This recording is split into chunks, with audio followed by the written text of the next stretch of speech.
Hello shocking families, 2024 has been an epic year of reading. 31 books, countless emotions and one very tired bookshelf. Today we are diving into each book I read this year with a splash of wit and some honest opinions and maybe a sprinkle of drama.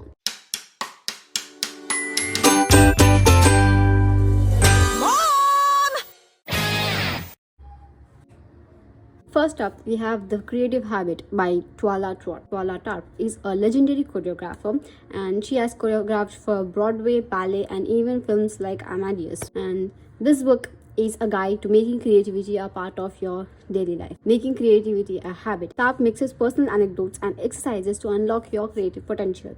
That's what this book is about. Though it had a few helpful tips, I found it pretty boring. The tone of the writing was intolerable and it screamed narcissism and not inspiring at all. But if you are looking for something on the similar tones of talk about creativity, I would suggest you to read Big Magic by Elizabeth. And this is literally, as said by Olivia, this book is a creative Bible, a Bible for creative people. Next up, we have A Velocity of Being, Letters to Young Readers by Maria Popova. This book was recommended by Vani on Chalchitra Talk. Popova is a mastermind behind the blog Brain Pickings. This book is a collection of letters from people from different walks of life about the magic of reading. It has inspiring and heartfelt messages from authors, scientists, musicians, artists, everyone just celebrating the joy of reading. I recommend it. It's a love letter to bibliophiles. Next we have Brave New You by Mary Poffenrod. Thanks to book tasters and Mary for sharing the e-copy of this book in exchange of an honest review. Mary is a fearless science communicator. She is known as the fear scientist. This book contains neuro hacks and strategies to boost courage and live a fearless life. Do I recommend it? Yes, it's a mind-blowing book.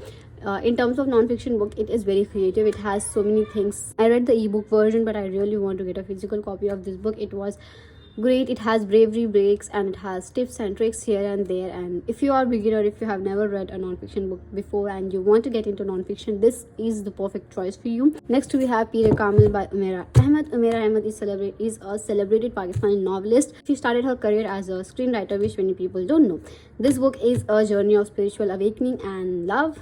Imama and Salah's transformative story about faith, love and redemption. It is not my cup of tea. I have already made a reading blog of this book. You can check out on my channel. It is pretty boring and I don't recommend this book. Next we have The Prophet by Khalil Gibran. Khalil is a Lebanese American poet and artist and his paintings are as famous as his poetry. This is a philosophical collection of 16 poetic essays talking about life, work, love, spirituality and everything in between. Do I recommend it? Yes, this one is for every single soul out there. And fun fact, Elvis Presley famously gifted this book to every one of his friends. I would recommend you, after finishing each poem, give it a thought, spend some time there, let the thought linger in your brain. That will have the lasting effect of this book and will give you a better reading experience. Next, A Murder in Multan by A.M. Sardar. Thanks to book tasters and A.M. Sardar for giving me an e-copy of this book in exchange of an honest review. A.M. Sardar is known for his gripping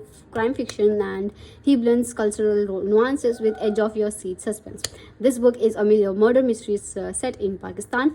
It's rich with cultural layers. Again, it's an intense investigation that unfolds in Multan, revealing dark secrets and human flaws. When Dr. Sujat visits Pakistan for a wedding, he uncovers that an honor killing takes place, but the honor killing is just facade for something deep and dark lurking behind. It felt a little verbose and here and there it felt like a first or second draft of a book. Here is my review of the book in my journal. Well, the plot had potential, but the execution around the story, you can give it a try because it's still a good read. Next we have The Comedy of Errors by William Shakespeare. This is my first book into William Shakespeare and it was recommended by an acquaintance of mine. Talking about William Shakespeare, do I even need to introduce him? But however, a fun fact about him would be he invented over 1700 words in English language. Coming back to the book, it's a chaotic and hilarious tale of mistaking identities. Two sets of twins separated at birth and meet at a place in a very unusual kind of way. Here's the review. Next we have The Untethered Soul, The Journey Beyond Yourself by Michael A. Singer. I think this book was recommended by Elizabeth Phillips on her channel in one of her video. After that it was on my TBR forever, but this year it got the spotlight and I read this. Michael A. Singer is a spiritual teacher and he founded a $1 million software company before retreating to spiritual exploration, which gives this book the edge that it needs. This book is a guide to inner peace and liberation. Singer explores consciousness, helps reader detach from their egos and live freely. And it made me think about my thinking. I gave it 4 because 1, it felt too repetitive, and 2, as it is a self-help book, it still has room for improvement. A must read for intermediate readers who have already read philosophical books, who have experienced the intensity of reading a philosophical book. Again, to enjoy this book to the fullest, make sure after finishing the book you go on YouTube or any other place and watch the reviews or learnings from this book. You would be amazed by how deep it gets. Next we have Dates at Murasaki Bookshop by Satoshi Yagisawa.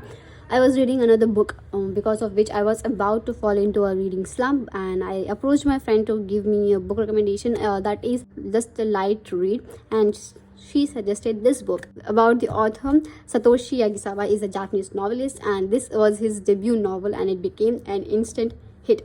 It's a heartwarming tale set in a cozy Tokyo bookshop.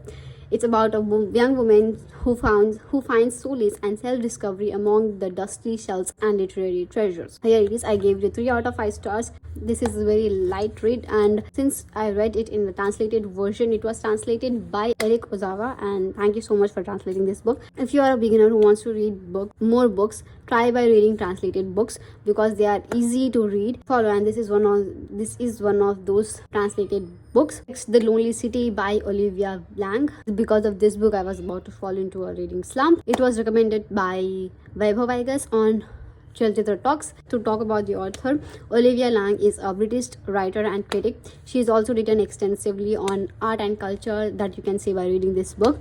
It's a blend of memoir and art criticism exploring solitude in city. Lang examines loneliness through the lives of famous artists and her own experience. I just wanted to know more about the art of being alone and not about the art itself. This book goes a little deeper into that. It was interesting, but at some point it just got very boring, and I really wanted to enjoy this book, but it was just too verbose and felt like a PhD paper, or that she was trying to impress her art teacher, something along those lines.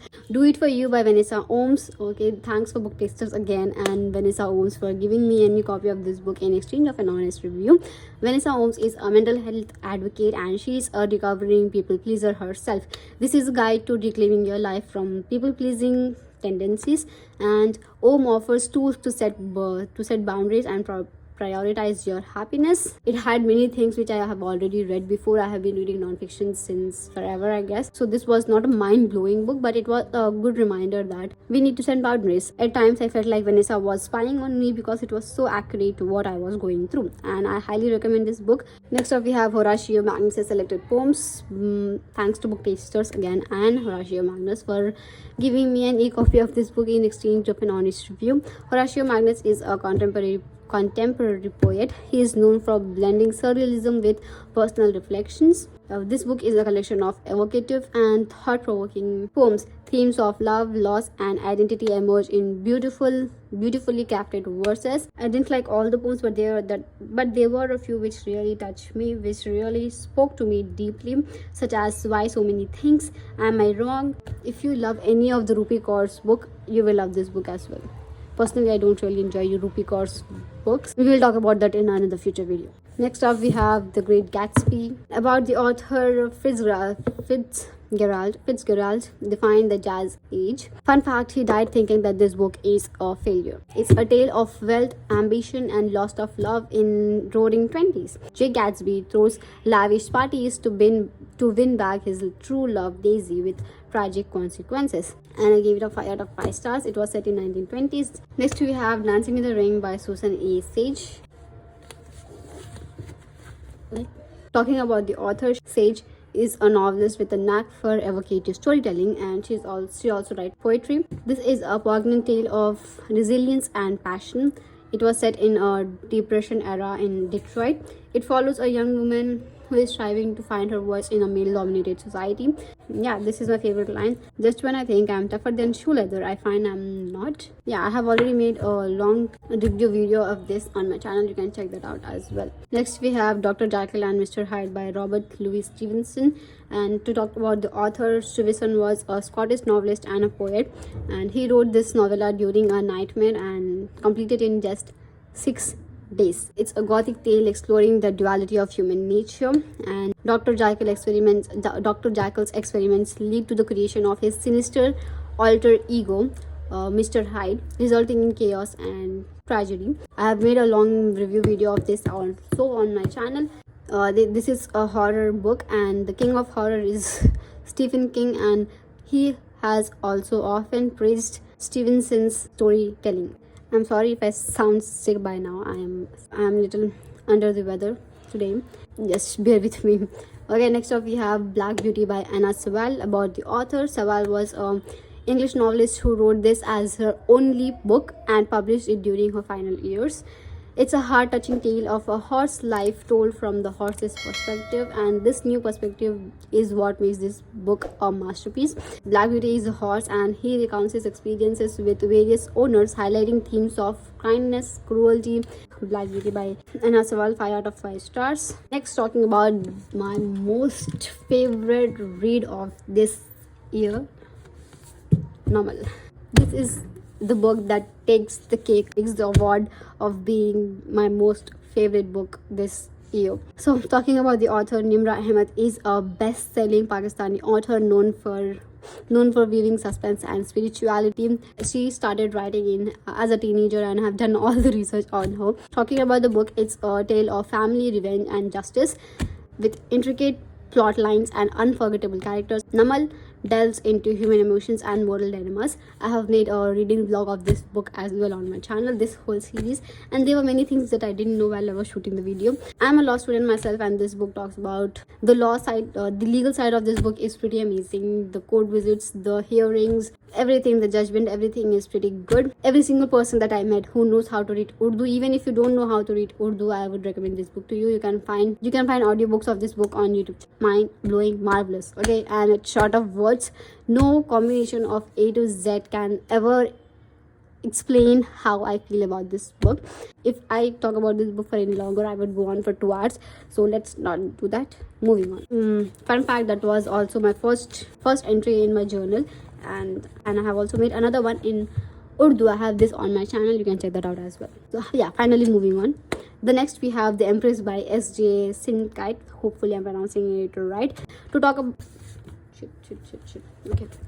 about the author, S.J. is known for her science fiction novels. She actually studied medieval history before transitioning to writing. It's a gripping sequel to a sci-fi trilogy about power and betrayal. I love the first one very much, The Diabolic. The story follows Nemesis as she navigates political intrigues and personal dilemma into an intergalactic empire. This is not as good as the first one was. It was a little boring, but I would definitely love this. I would definitely recommend this if you are a YA sci-fi lover with strong female leads. It's a great book. Next we have Secrets of Divine Love by A. Halwa. Talking about the author, A. Halwa is a spiritual writer. Her work bridges Islamic teachings with universal spirituality. This book is a guide to finding divine love and connection. She explores themes of faith, love and self-awareness through Islamic teachings and personal reflection. When you're reading this book, read it with a sprinkle of salt here and there. On the similar lines, I would suggest you to read The 40 Rules of Love. It was pretty good as well. Next, coming to my favorite book of the year for non-fiction. This book takes the award for being my most favorite in terms of non-fiction. Homo Deus, A History of Tomorrow by Yuval Noah Harari. I have read the Homo Sapiens as well, and recently I found out there is another book of his which I will be reading soon. We're talking about the author. Harari is an Israeli historian and philosopher. This book is a thought-provoking exploration of humanity's future. I have also made a review of this on my channel. You can check that out as well. But just to me, fangirling this book for 6 minutes straight, I guess. I forgot the timeline, but Harari delves into AI, biotechnology, and human quest for immorality, rising ethical and existential questions. And after finishing this book, I just had 2 hour, 1 hour conversation with my brother discussing the books and the reality of the book. This book was published in 2015 or 2016, around that time, and by now we can already see the greatness of this book. I started this in 2023 but ended up finishing this in 2024. Again, I would also recommend you to read Sapiens by Yuval Noah Harari. Though they are not, this is not a sequel to this to the previous book, it would help you understand a lot if you read that book and then read this one. After reading this book, the world makes sense. And also a fun fact, Barack Obama has praised Harari's work. Next we have Life is Too Short by Abby Geminis. Hopefully I'm pronouncing it right. Abby is an award-winning romance author and bakery owner, and she's also the founder of Nadia Cakes. This book is a heartwarming romantic comedy with serious undertones. Again, Vanessa, a carefree travel vlogger, meets Adrian, a serious attorney, leading to an unlikely and emotional love story. I personally did not enjoy this book. If you are a fan of contemporary romance and into YA stories, then do check it out. Next up, we have How Does It Feel to Be a Problem by Mustafa. About the author, Mustafa is a writer and a professor, and he has won awards for his essays on politics and cultures. This book is the stories of Arab American youth post 9/11, how their life has been affected because of the 9/11 events. This book captures the challenges, triumphs, and resilience of Arab Americans navigating prejudice and trying to make their place in America. Do read it, it will give you an understanding of how life is out there. But it was boring and it felt repetitive, and the writing style was pretty basic. I didn't really enjoy it. Next up, we have Healing the Emptiness by Yasmin. I think I have read her previous work, which was Reclaim Your Heart. I love Reclaim Your Heart by her. Talking about Yasmin, she is a renowned speaker and an author on spirituality. Okay, fun fact, her talks often sell out worldwide. She is a great speaker. This book is a guide to healing emotional pain through faith and mindfulness. Yasmin combines psychology and spirituality to address the root causes of emotional emptiness. Do I recommend it? Yes, it's a great read. It gives you a lot of faith-based guidance, but I think they could have been some topics could have been elaborated a little longer. But yeah, it's pretty good read, and I would surely recommend you to read Reclaim Your Heart by her as well.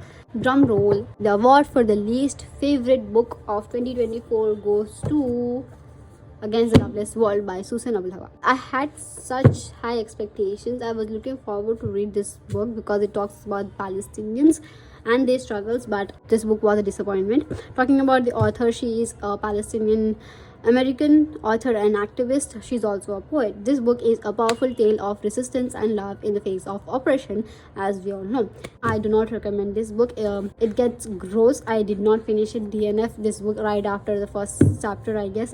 But if you're okay with some books crossing the lines of morality or crossing the lines of decency, if you're okay with such book, you can read. I'm thinking of giving this book away because sitting on my shelf, it's just eating dust and nothing else, and it's taking up the precious space. So I'm thinking of giving this book away, and let me know if you're interested to get this book, because I really want to just get this out of my shelf. And it put Islam and many of the Islamic principles into negative lights, the men in general into a negative light, and let me know if anyone wants this. Next on the lines of decency, I have How to Kill Your Family. Spoiler alert, this book is not a guide. Talking about the author, Mikey is a journalist and a novelist. She is married to a comedian, Greg James. This book is a darkly comedic revenge tale. Grace meticulously plans to kill her estranged family. It was funny, but not like laugh out loud, my stomach is paining, no. It's a good read though. It's a good read. You can still give it a try. Okay, next we have To the Lighthouse by Virginia Woolf. Talking about the author, Woolf was a pioneering modernist writer. She co-founded the Harvard Press, and I recently found out that she unalived herself, and the letter she wrote before doing that was pretty emotional. Getting back to the book, it's a stream of consciousness, exploration of family and memory. Never mind. Ramsay family is on a trip to Isle of Skye, Scotland, and it served as a backdrop for meditation on life, art, and relationships. It was pretty good. Read this book if you are a fan of poetry, because this book feels like a long, never-ending prose. I have always admired the writings of Virginia Woolf, and I'm planning on reading more of her books in 2025. But do give this book a try. I recommend this book for you. Next, we have the Autobiography of Benjamin Franklin. To talk about the author, Franklin was a polymath and founding father of the United States. He invented the lightning rod and bifocals. I can just talk about him for hours. Okay, he was a great man. This book is his life and his wisdom. Obviously, it's a blend of memoir and self-help. He talks about this to keep yourself in check. I follow this one. Plan for attaining moral perfection. I do this. I follow this one. I follow and do the review. Sorry, I was not supposed to see that, but I do that. It talks about self-help as well, and he shares lessons on success, virtue, and innovation. Are definitely a must read. One of his quotes, which everyone, I think me particularly, goes back a lot to, is this one right here. Either write something worth reading or do something worth writing. It's motivating, it's inspiring, and after reading this book, you will realize that we are not doing enough in our life. Next, we have Anthem by Ayn Rand. Talking about Rand, Anne was a Russian-American novelist and philosopher. She developed the philosophy of objectivism. This book is a dystopian novella celebrating individuality, the concept of individuality, the concept of I. This talks about society where no one uses the word I and it's always we. And it really raises some questions about all things. Currently, I'm reading one of her another books, which is Clusterstruct, and I think this is going to take me forever to finish this. It's interesting, but the writing is so tiny. I think I will review this book in 2026 or something. Yeah, stay tuned for that. I would recommend you to read this book. Along the same line, I also recommend you to read The Brave New World, reading by Amar Munir Dahab. I gave it a 3.5 stars. It's a book that talks about reading, everything related to reading. It is easy to flow through, and you can just pick any random page and start reading it. It would make sense to you. In 2022, I read 20 books. In 2023, I read 50 books, and in 2024, I set myself the goal of reading 30 books because I wanted to have a richer reading experience than reading more number of books, because it's not about the books, it's about the experience. So next year, I'm setting my number on 35. And that's my 2024 reading wrap up. Which of these books have you read, or which are you adding to your TBR? Let me know in the comments, and don't forget to like, subscribe, and hit the bell icon for more bookish contents. Here's to another amazing year of reading in 2025. Allah Hafiz for now.